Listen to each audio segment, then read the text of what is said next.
Good Friday evening, Internet friends. I'm Chief Meteorologist Mike Everett here in the King 5 studios. Just wanted to give you an overview of what to expect this weekend, and really, in a nutshell, it's going to be a great weekend, especially considering that it's November. November is typically our rainiest month. It looked like it was going to start off with a bang, and it did. In fact, this time last week, we were in the thick of it. As we go into this weekend, a big ridge of high pressure continues to keep us in what's called a blocking pattern. I'll show you what that looks like in just a moment, but I want to start you off with a live look from Bellingham, where again, conditions considerably better than they were this time last Friday night. You remember we had all those gusty winds getting up 50, 60 miles an hour, lots of power outages. And then that was followed by some of that Fraser outflow that kept things very chilly there this week. Happy to report that things are advancing very nicely there. We've got a little bit of offshore flow, but none of that Fraser outflow. In fact, north-northwest, 3 miles an hour in Bellingham, that's a blessing compared to what we had last week and even at the beginning of the week. Now that offshore flow will actually work to our advantage to kind of keep our conditions dry and relatively benign this weekend. It's not going to be warm, I don't want to say that, but again, it's going to be great for getting out to do anything you want. That look from SeaTac, perfect segue into more cool temperatures. Now, 49 was the high today. That's actually warmer than it's been through most of the week, and even that overnight low of 37 is a bit balmy, but you can see both of those numbers well below average. Now, we did pick up a trace of rain today. We had some really light sprinkles through most of the morning today, not enough to inhibit any of the Veterans Day observances that took place out there, and that sunset 4:38. So take a look off the coast there. Low pressure system, counterclockwise flow, easy to identify. And again, if this was this time last week, that thing would be marching right over top of us with mountain snow and lots of rain and wind. But because of that blocking pattern, high pressure is going to keep that away from us. I'll show you the mechanics behind it in a moment.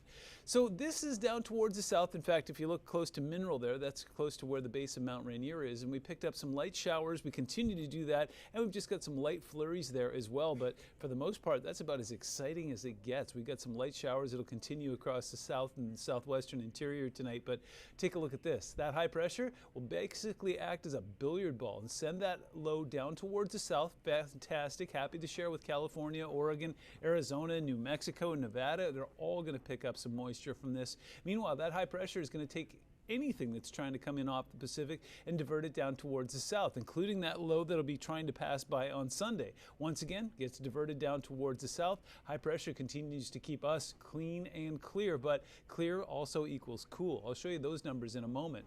So here's what to expect as we go into Saturday. Abundant sunshine across the region, not expecting anything in the way of rain or mountain snow. So if you want to get out onto the trails maybe one last time before they become either wet or snow covered, it's going to be a great time to do that. Or if you want to get into the yard and catch up on some of the leaf raking that maybe you weren't able to do last weekend, it's also going to be great for that as well. Overnight lows will continue to ride that line just above and just below freezing. Some of us more fortunate than others. 37s in Oak Harbor and out towards Forks. 36 overnight in Hoquiam. Meanwhile, it's again sub-freezing down towards the south. Upper 20s and lower 30s from Chehalis through Shelton, Olympia, Puyallup, and then up towards the north will be right at the freezing mark in Bellingham, and 34 in Mount Vernon. 31 overnight tonight in Arlington. Temperatures across the region tomorrow, despite the fact that there will be abundant sunshine out there, they will not be particularly warm. Again, they'll be running just a couple degrees below average, but we'll see some folks that'll get into the upper 40s and even some lower 50s across the region, including Shelton and Auburn. Look for some upper 40s off towards Olympia and up towards the coast. You know what? Going to be a great weekend if you want to bundle up and head out there as well. We're looking at upper 40s and some lower 50s there, and then clear and cold to the east. The high is 36 tomorrow in Omak. Remember that the Seahawks are in Munich this weekend. It's going to be sehr schön there, or a very fancy way of saying that it's going to be really nice. They'll have some sunshine. Temperatures in the mid-50s, backing off into the upper 40s by the time they wrap up the game. And don't forget, they're 9 hours ahead of us. So kickoff will be at 6:30 a.m. our time. You know, I was just looking it up. They're on the same latitude that we are, more or less. They're 48, we're 47, so it stands to reason they have a very similar climate, and that'll give us an advantage over the Tampa Bay Buccaneers, who are considerably warmer than we are.